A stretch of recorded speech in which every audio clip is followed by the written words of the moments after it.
Assalaamu calaykum.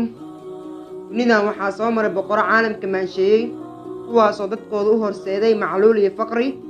Maanta barnaamijkeena waxaan ku soo qaadan doonnaa 5 boqor kuwaas oo ku tagrifalay xilkii ay hayeen.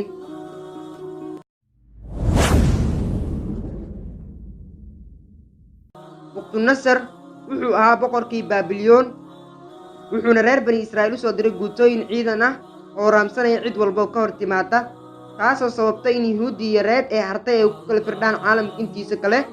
Wuxuuna caabudi jiray dabka. Dhibaatooyinka uu ku hayay maatada awgeed ayaa Allah ka dooriyey maskaxda, wuxuuna ismooday xayawaanka lo'da, asigoo ka baxay qasrigiisii kuna sii jihaysan kaynta si uu la wadaago cooska xayawaanada dhirta cuna.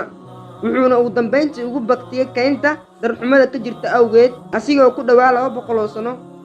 Xilkiisa waxaa la wareegay wiilkiisii oo weli qaangaarin oo lagu magacaabo Ameel Marduk, kaas oo ka sii wada xasuuqa meeshiisii.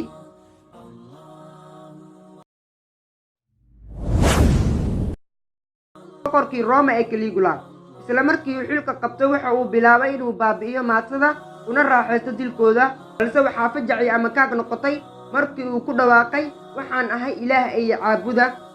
waxayna dadkiisii ku inqilaabeen xilkii, waxaana xilkii loo dhiibay walaalkiisii oo horey qasriga uu bixiyey.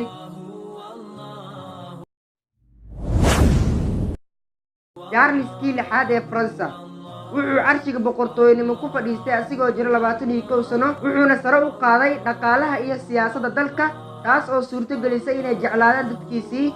balse wuxuu asaasaqay markuu gaaray 32 sano, asigoo dilay 4 abaanduuliye oo aan waxba galabsanin. wuxuuna weerar gacanta ku qaaday walaalkiisii Louis Orleans. waalidiisii waxay sababtay in dadkii jeclaa ay nacaan, waxaana laga qaaday xilkii.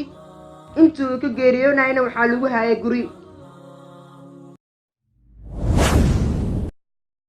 Ivan Terrible ama Ivanka Argagaxa wuxuu qaysarkii Ruushka noqday 1547. markiiba waxaa muuqatay inuu maskaxda ka xanuunsan yahay.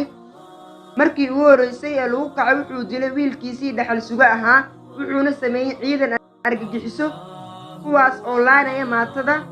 sidoo kale wuxuu weerar ku qaaday magaalada Novgorod oo uu ku dilay 10 qof. Suldaan Ibrahim kii Cusmaaniyiinta wuxuu suldaan noqday 1640 markii uu dhintay walaalkiisii Muraad, wuxuuna jiray 25 sano. jariimooyinkii ugu horreeyay waxay ahayd hablaha ka shaqeeya qasriga ayuu wuxuu ku tuuri jiray barkadda, meeshaas ayayna ku dhiman jireen. wuxuuna canshuur xad dhaafa ku soo rogay shacabka, taas oo ay xamili waayeen. waxaa maamulka boqortooyada gacanta u gashay mid ka mid ah dumarkiisii. halkaas ayaan ku soo koobaynaa barnaamijkeenii. waa inoo barnaamij kale.